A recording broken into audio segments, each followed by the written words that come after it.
All WWE superstars are highly trained professional athletes. Do not imitate or copy their performances or actions. Any copyrighted material featured in this non-monetized review has been selected as a small portion in relation to the original work. This copyrighted material has been selected for comment purposes and is allowed under fair use.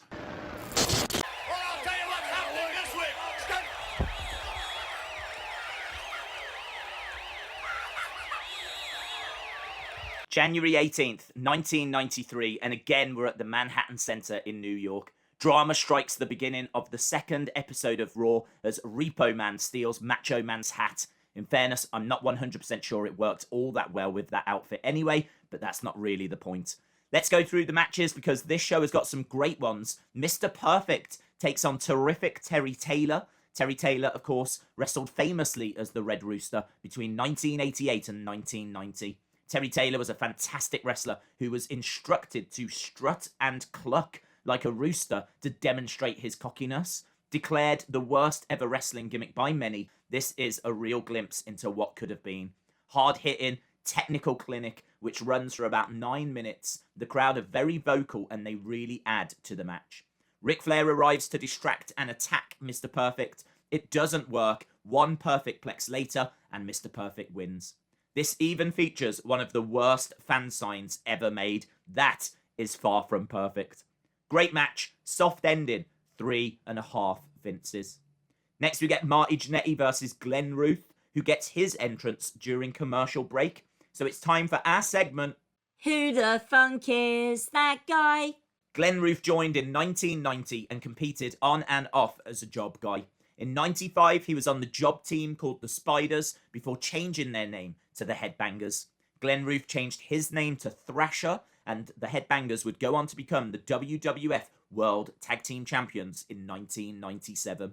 Thrasher would also go on to become the WWF Hardcore Champion, holding the title for 37 seconds at WrestleMania 2000. It's worth mentioning at one point they were also called the Flying Nuns and had names such as Sister Angelica, only in WWE.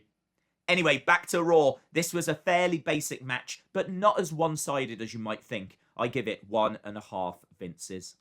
Our main event is El Matador Tito Santana versus Ric Flair. This is a relatively short match, but the crowd again more than make up for that, as does the referee, who tries to add extra drama by counting as fast as he can.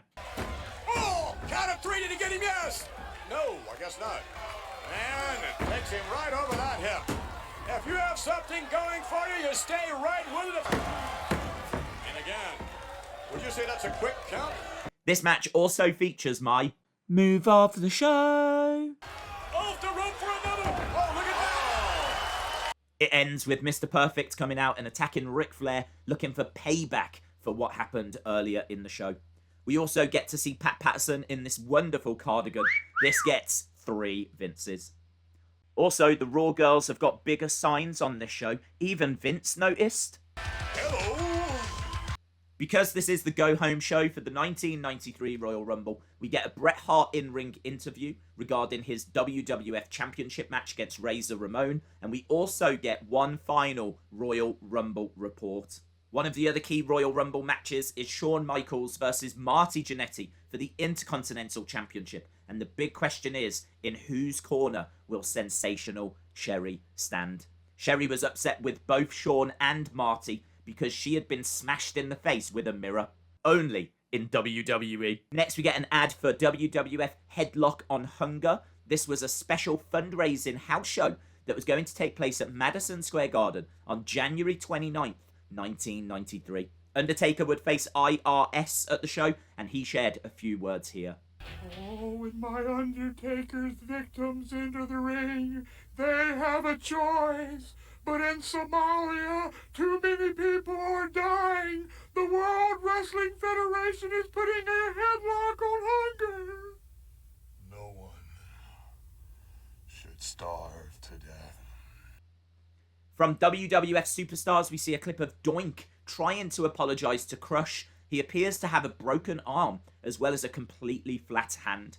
Crush is offered and for some reason accepts a flower from Doink, but is then attacked from behind. Vince shouts, He took his own arm right out of the socket.